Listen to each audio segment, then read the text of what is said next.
This segment featuring the iDrive program is sponsored by AAA Mid-Atlantic.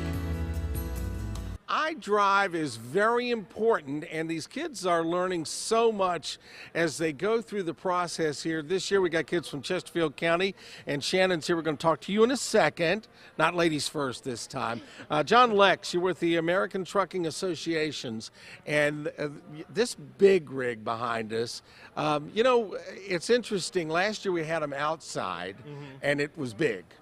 But when you see it inside the building like this, and then you walk down the length of it, that's why they call them big rigs, isn't it? Yes, sir. That's a tractor trailer. It's about 68 feet long from nose to tail. Wow. And that's and when you do walk it inside a building like this, it really is amazing how big they are. And that's not even a double, which we see on Virginia highways all the time. When you take the kids through this process and let them climb up inside, they get a chance to look in the mirrors. And those of us who've been driving for a while know that, you know, there's a blind spot on every car. And our cars are, you know, 12 feet long or whatever. This thing's how long? This thing's 68 feet long. So now we got, you know, 5 times as much. And how big is the blind spot on a tractor trailer? Well, we have 4 different areas that are blind spots. The biggest blind spot is on the passenger side. It'll actually go the entire length of the truck and actually extend 3 lanes. Wow. Pretty bad. That's a lot. Yeah, that's why we always ask you, if you're going to pass one of us, please do it on the driver's side. On the driver's side, if possible at all. Yes. Yeah, definitely stay on the driver's side. So with a huge blind spot like that, what are you telling the kids?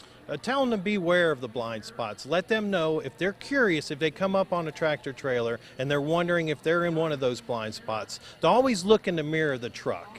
If you look in the mirror, if you see the driver's face, you're okay. He can see you. If you cannot see that truck driver's face in the mirror, you're in a blind spot. You need to slow down or speed up, but get out of that area. Get out of there on the passenger side.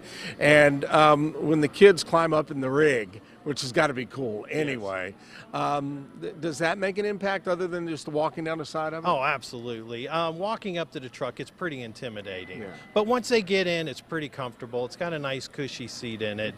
It's got a lot of gauges and switches and stuff, so it's pretty neat. The kids really enjoy it. Yeah. Now, truckers, we know, are some of the safest drivers out there. And I'm sure you've heard stories from truckers about how people cut them off and things like that. Is there one tip you give to the kids over all the others? Absolutely. Number 1 is please buckle up. Please use your turn signal. Please be aware of your surroundings. Like I said earlier, look in the mirror of that truck. Make sure you see that driver's face. If you see that driver's face in the mirror, they can see you. And please, don't never linger around a truck. Either slow down or speed up, but just do not ride beside a big truck. Let's not cruise along beside him. Okay. No, sir. All right, let's talk to a young driver, and this is Shannon Neva Dumsky. Did I get it even close to right, Shannon? You did. And you're 15, you're a new driver? Have you got your learner's permit? Yes, sir. Okay. Have you been out on a highway with rigs like this yet, or have you kind of stayed close to home? I've stayed pretty close to home. I haven't really gotten anywhere near those yet. And after today, what do you think?